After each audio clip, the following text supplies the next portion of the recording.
Hi, I'm Deborah Roth from Spirited Living, once again here in lovely collaboration with the Wellness Universe.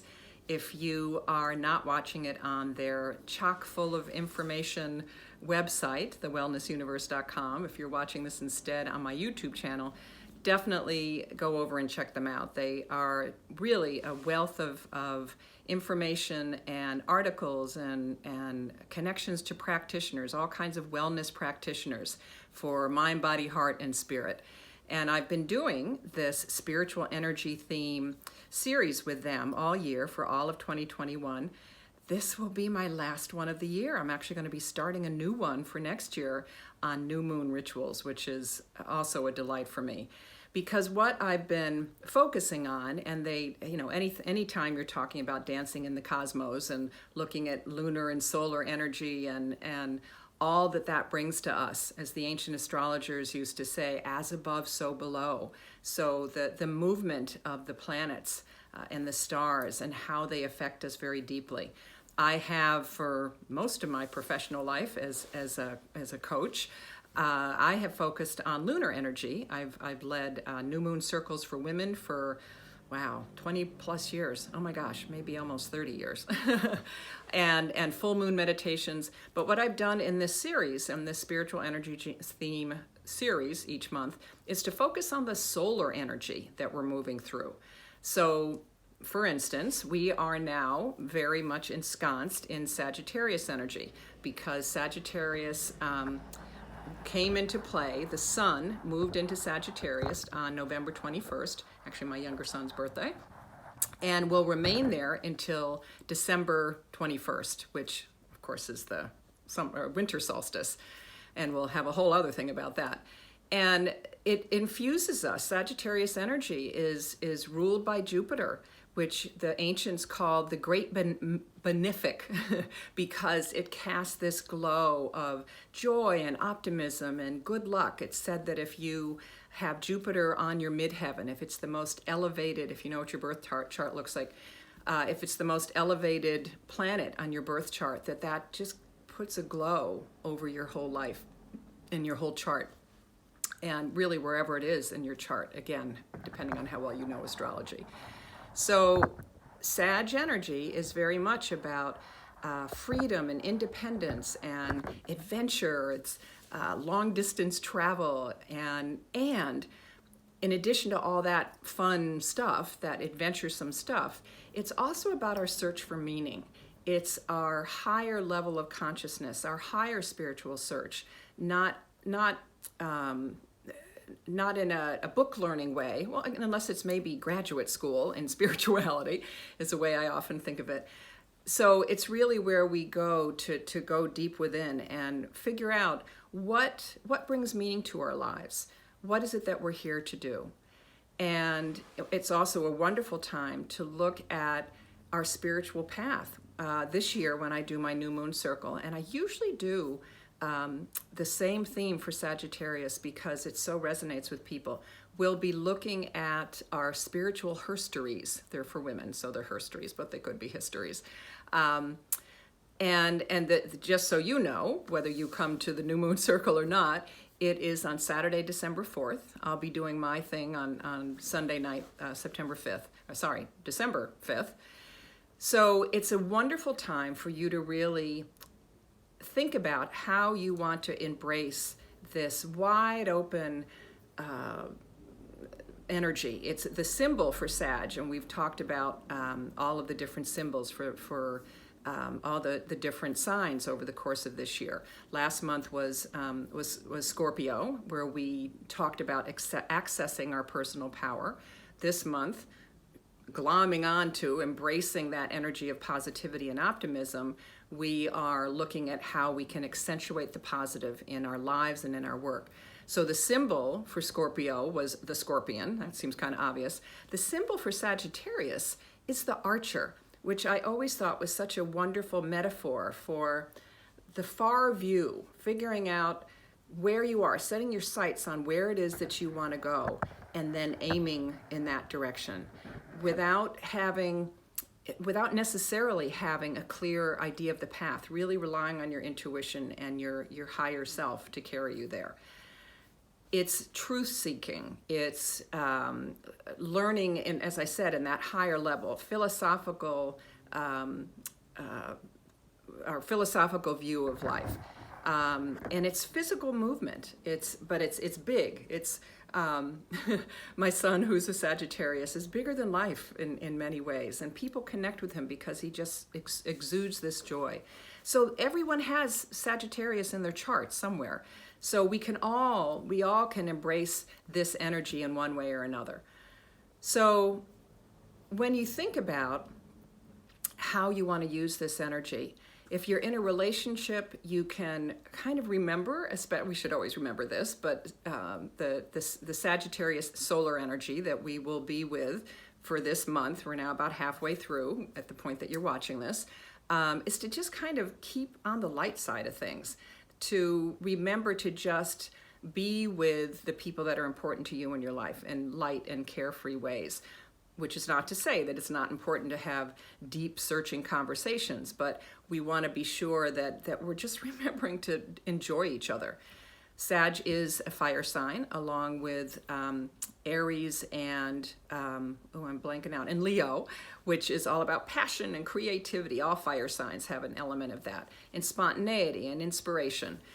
The cautionary piece, and every sign has a look out for element to it, is not to go overboard, because Sagittarius is this kind of over the top energy.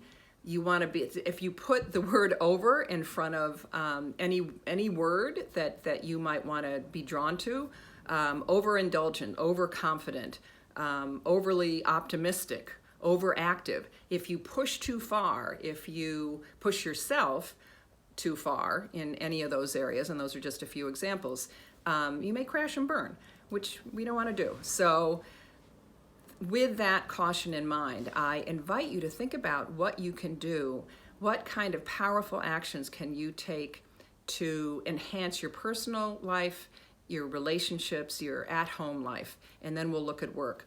So tapping into that adventuresome energy of Sag, literally plan an adventurous outing with your family. Maybe if you're nearby one of those exotic family parks, like a Busch Gardens kind of thing, you could do something like that. You could go do paintball, something that you can have fun with and that it's playful. Don't get too competitive. Sag is, kind of laid back that way. You don't want to be in a huge competitive mode. Or if you're not drawn to be out there in a big way, which is kind of Sag's way, then do some armchair exploration, through the Discovery Channel or something, and visit foreign places and learn about exotic other things. Additionally, you can do this in conjunction with that family outing or outing with your partner. Plan an international dinner experience, whether it's cooking something at home, having everybody bring something to it, Indian biryani, or a Chinese dish that has 5 spices in it, or a Moroccan tagine, I think they're called. So think of those kinds of things, and that would really tickle the Sag palette that's in play for this month. You might also, shifting directions, visit a local monastery or some kind of spiritual center. Omega Institute in upstate New York, or Kripalu, which is in Massachusetts. Both of those places are ways that you can go get into that deep thinking, deep philosophizing mode that Sag so loves. And they offer group experiences.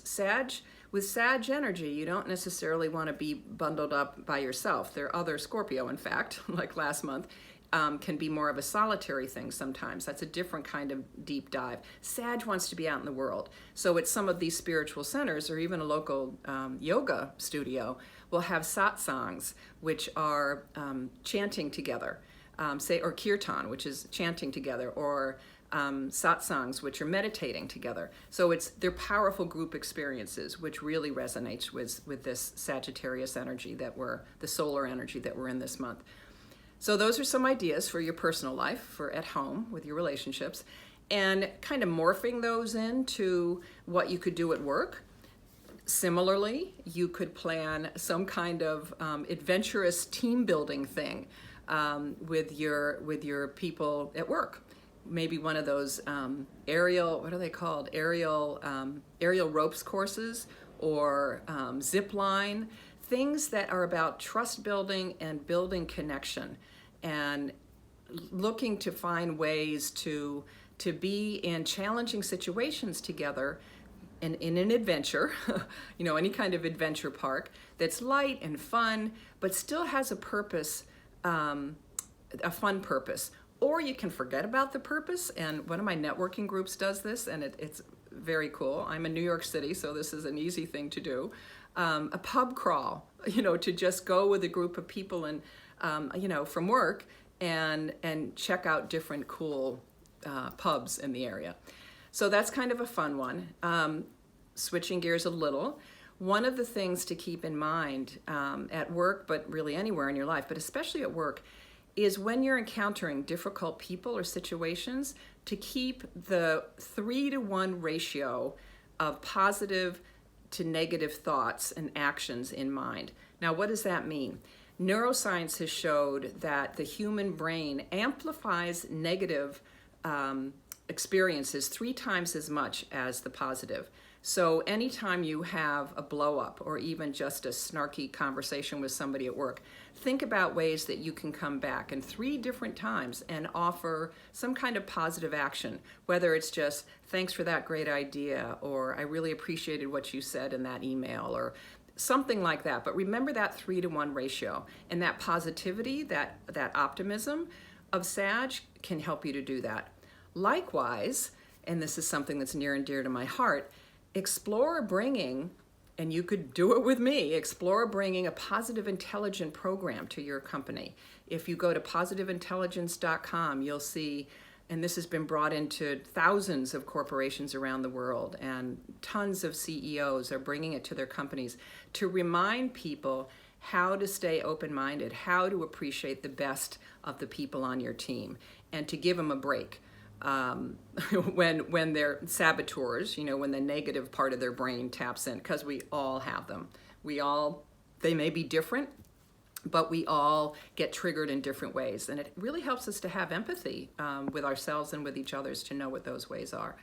So, lots of food for thought there. I'd love to hear whatever adventures you go during this Sag period, and come back next month and we'll start to play with new moon rituals. Wonderful to be here with you. Be sure to check out everything that's available to you in the Wellness Universe, and have a beautiful holiday season. Thanks so much. Bye for now.